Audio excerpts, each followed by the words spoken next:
I founded T+A in 1978. It was a startup.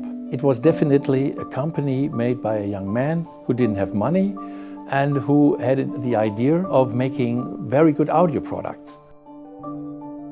One thing which is really remarkable for T+A is the fact that from day one we still have the same managing director, the same owner. He's always joking that once he's reached an age of 75, he will go down to a 40-hour week.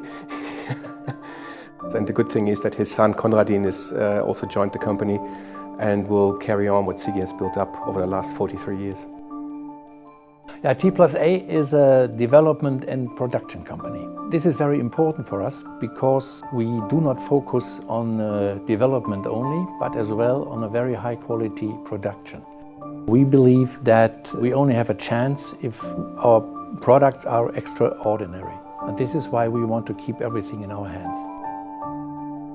We have a wide range of engineering competence in-house.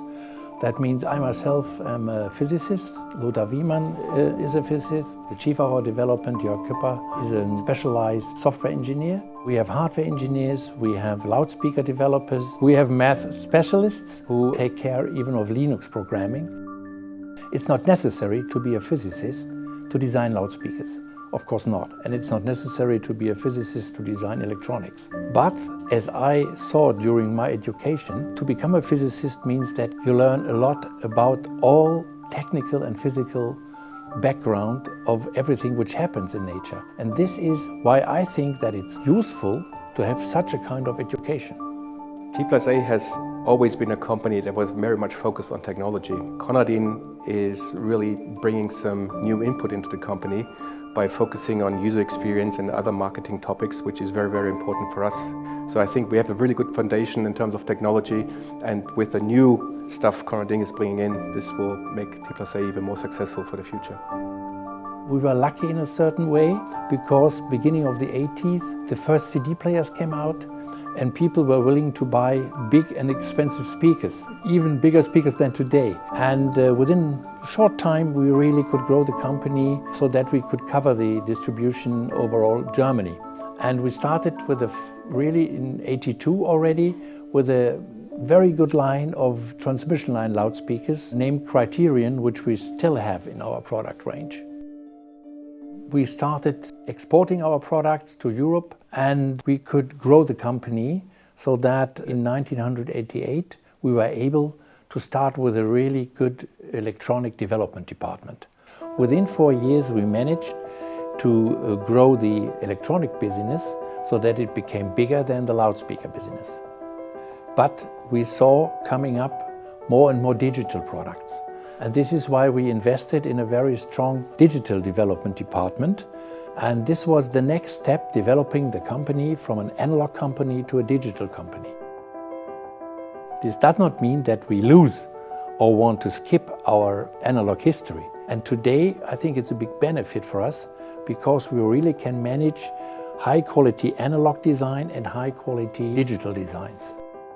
We faced the fact that in 2000, people didn't like big speakers anymore. This was quite a big challenge for the speaker development, getting a very good sound and bass response quality out of smaller and smaller cabinets. And I think we were one of the first companies really starting streamers. At the beginning, this was seen a little bit critical from our dealers, but we saw that this was only the beginning. For me, it was clear that it will become extremely important.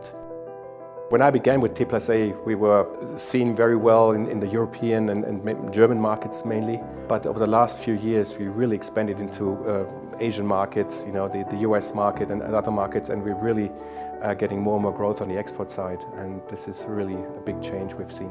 We started as a garage company, grew relatively fast within the 80s and 90s. 2000 we were relatively constant, and then had another growth within the last 10 years. We are still the same owners of the company. My son will overtake the company. More than 60% of the employees are with us more than 25 years. And it's more like a family business. So when Sigi founded the company and thought about the brand name, he came up with T+A, which in German stands for Theorie und Anwendung, which means like theory and application. Back in the day, nobody thought about what TNA would mean in English, so that's the reason why we insist to say T plus A and not TNA. I'm really proud to work for T plus A because it's a non-nonsense company. You know, for many years we've set the pace on electronic equipment, on loudspeakers. We've really unique technologies and that really set us apart from many other companies. And I'm quite excited to look into the future. We recently launched our first headphones and there's a lot more to come for the future, and I'm quite excited to see what's coming next.